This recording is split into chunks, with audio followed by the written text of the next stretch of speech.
Hello everyone, my name is Aryan Chachan. Today I am going to explain what is parallel circuit.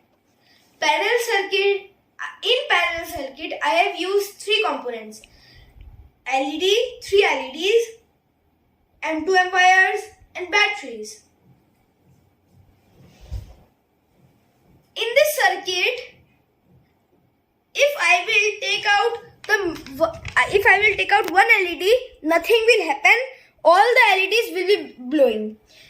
In a parallel circuit, the parallel circuits are used in homes, office, schools, etc.